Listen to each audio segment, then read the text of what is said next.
back. It's time now for Cryptonomics. And as important as blockchain technology is, there is no doubt there's still a long way to go when it comes to security and analysis critical to mature the sphere and develop its infrastructure. Enter Chainalysis, a cryptocurrency investigation and compliance solution firm aiming to help global law enforcement agencies, regulators and businesses as they work together to fight illicit cryptocurrency activity. And joining us now is Kim Grauer, senior economist at Chainalysis. Kim, thanks so much for joining us. Thanks for having me. All right, so Kim, the tagline of Chainalysis is building trust in blockchain. Can you just help break down that ethos that you guys have and a little bit of the operational work that you guys are doing behind the scenes to help with blockchain development? Yeah, absolutely. We've been around for several years now. We started in 2014, really in response to the fact that businesses were having trouble securing bank accounts. And we realized that we could essentially help in that regard by providing these investigative solutions to banks and law enforcement so that they can better see who they're doing business with, who are their counterparties, so that they can better understand the risk of all the transactions that they're engaged in. All right, now getting into the nitty-gritty of some of the work that you guys have done, you recently released your crypto crime report, which detailed some of the seedy underbelly going on in the crypto sphere, and some of it's pretty damning stuff. I mean, what do you take away from having a look at what's going on when it comes to crime, hacking, scams, frauds going on in the crypto sphere? Yeah, it's pretty scary to see what's going on.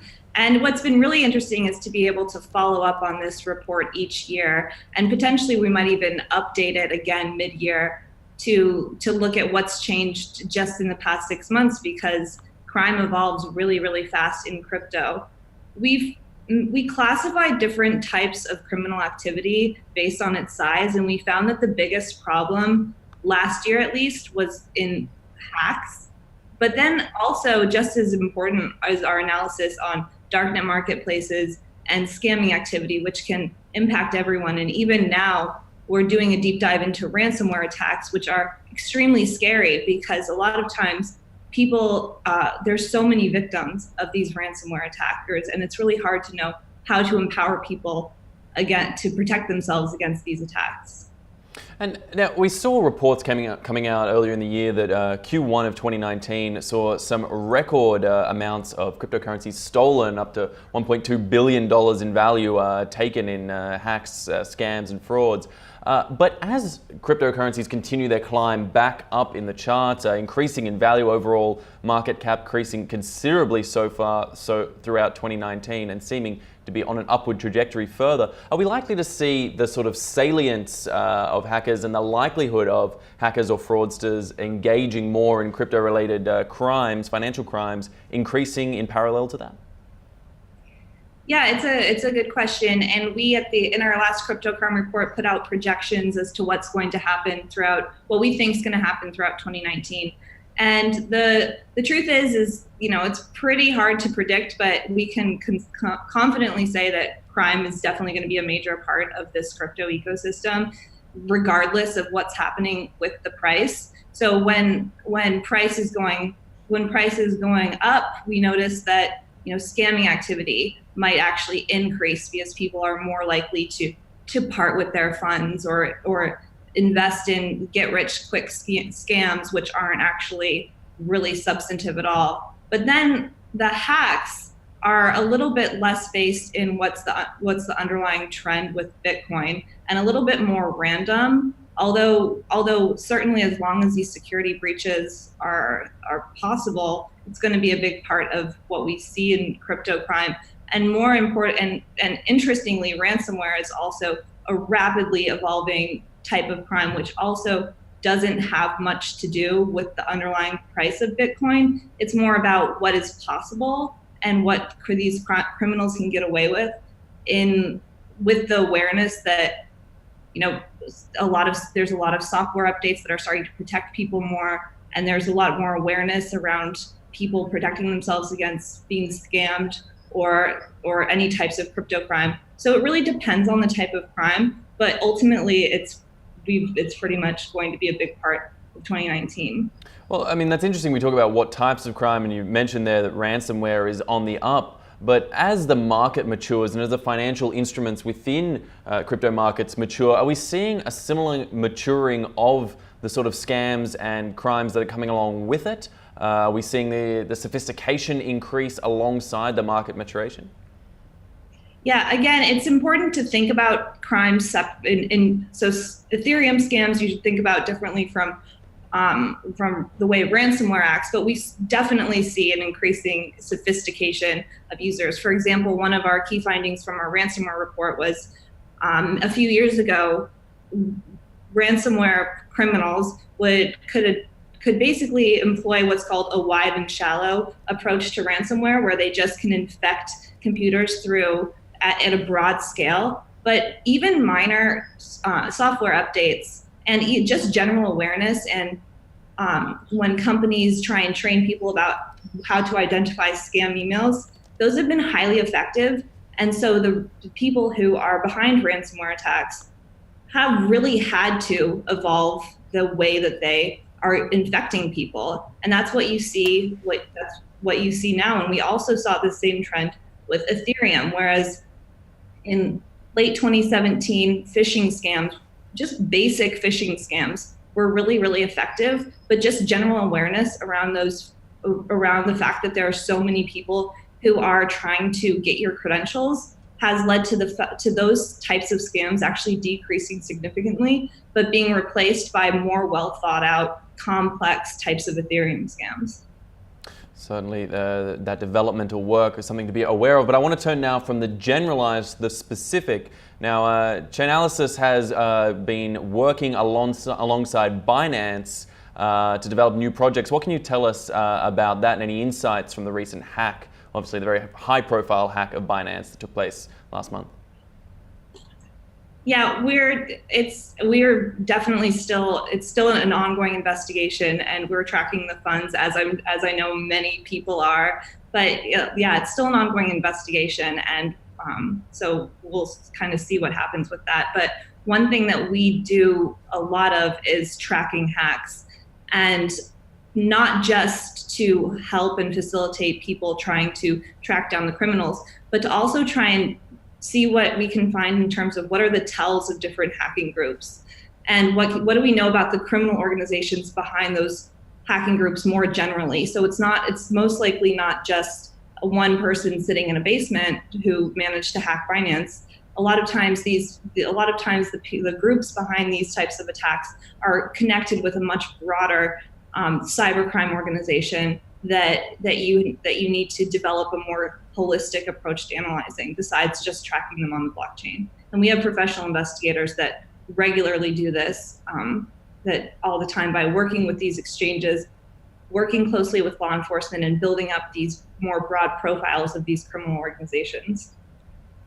Now, as well, Chainalysis recently came out making statements regarding the Financial Action Task Force, the FATF's new potential requirements for Know Your Customer and anti-money laundering standards, saying that they're too onerous, these potential standards, given the fact that you don't have that sort of data inbuilt into the infrastructure of cryptocurrency networks. Can you sort of elaborate on your view now on what Chainalysis thinks about that looking forward and how that could impact the market? Yeah, I mean, we consider ourselves to be in total partnership with these organizations and working together to facilitate the unraveling, or to facilitate regulation building and having the right regulations that can help cryptocurrency grow in the right direction.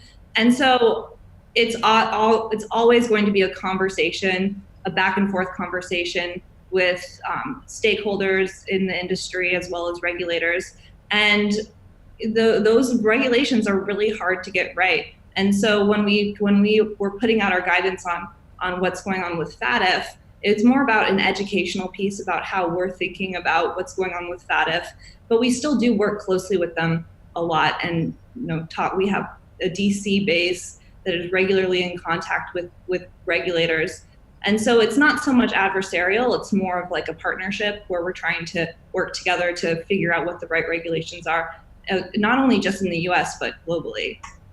Now, certainly, obviously, it's an ongoing balance, and I guess those, cypherpunks and sort of anarchic activists who originally were in the early stages of cryptocurrencies when they were really getting off the ground aren't going to be too happy with this. But on the flip side, I suppose we have to be realistic, and certainly something that keeps entering the headlines, particularly in mainstream media, is the use of cryptocurrencies in terror financing. How big a problem is this now, and going forward, is this going to be a bigger issue, particularly as crypto markets continue to evolve and develop and potentially grow? Yeah, I mean, I think, like, just to speak to your first point, I think you definitely hit the nail on the head, which is that there is this tension between, keeping the old ways of cryptocurrencies, but then also allowing it to become mainstream and used by as many people as possible. But the biggest hurdle there is around getting it integrated with the current financial system. And if you can't get a bank account, then you're really not going to be able to meaningfully engage in the world, especially if you want to bring crypto not just to your friends and family, but to people in, like, the developing world. So there's a shift that needs to happen if we're going to go from crypto just being used, like you mentioned with cypherpunks, to being a globally accepted means of payment. And to do that, there are real laws that need to be protected, not just so that you're compliant, but for general safety. Money laundering is a huge problem, and regulations are rightfully always trying to limit money laundering and other types of criminal activity, such as terrorism financing. And it certainly has been a big concern of ours. And we actually do track all of these terrorist financing wallets and addresses so that people who use our software to remain compliant can know that their funds aren't directly or indirectly coming from or going to those terrorist financing wallets. Now, in terms of size, we haven't put out a specialized report on terrorist financing yet. From what I've seen, it's kind of, we're still trying to figure out how big the problem really is. And so it's actually going to be a really interesting project that we should work on. But it's not anywhere going to be the size of, the hacks that happen in scale. I mean, certainly perhaps not within the terror groups, but I suppose I wonder as well, and you've touched on this with your notions of regulation and the sort of building these new technology into the existing infrastructure, even when we look at situations such as countries and states such as Iran or North Korea, potential global pariahs that find themselves limited by global sanctions, finding a workaround through crypto networks. Is that something that can be mitigated against, and what would a company such as yourself propose going forward to deal with some of those issues? Yeah, we were within hours of the OFAC list, of OFAC announcing the sanctioned addresses. We had already, what we call clustered them into our software system so that all of our customers could immediately know whether or not they are interacting with these sanctioned addresses. And that will continue, and that's going to become more complicated as we kind of grapple with whether or not how crypto relates to how cross-border payments using crypto can be tracked. They're anonymous, and we don't know where a lot of the users are, but we can know where exchange is headquartered, for example, and we can start to build out these and empower our customers to use our tool in a way that can allow them to remain compliant with as much as possible, while also continuing to do business with people all around the world. And as a result of that sort of data entering the system, do you feel that institutional investors and larger scale, more sophisticated investors are more likely and are more willing to come on board when it comes to cryptocurrencies? Oh, absolutely. I think the biggest concern that I hear from customers is sanction evasion and terrorist financing. Those are the two top of mind concerns that people have. And so to provide a solution where people can, to the best of our ability, inform you of whether or not you're doing business with these sanctioned addresses or with known terrorist financing organizations, it's hugely comforting. And we have a lot of experts, not only in terrorist financing in general, but also who are former OFAC employees, who can help us to know not only how to tag these addresses, but to understand them in the broader context of what you do once you know that where those addresses really are and who's interacting with them. So yes, it is a huge solution and a huge win for these customers to have that ability. All right, well, I want to thank you, Kim Grau from Chainalysis, for helping to break down some of these key issues facing the crypto sphere and how they're going to move ahead into the future. Data is clearly the key. Knowledge is power. We've known that for a long time, and this will clearly continue to be the case into the future. Thank you so much for joining us here on BLOCKTV, Kim. All right, and thank you so much for continuing to watch. Please reach out to us, Facebook, Twitter, Instagram. Let us know what you think about some of these big issues plaguing the crypto sphere and how to move forward with it. And of course, keep watching at blocktv.com. I'm Asher Westrop Evans. Thanks for watching.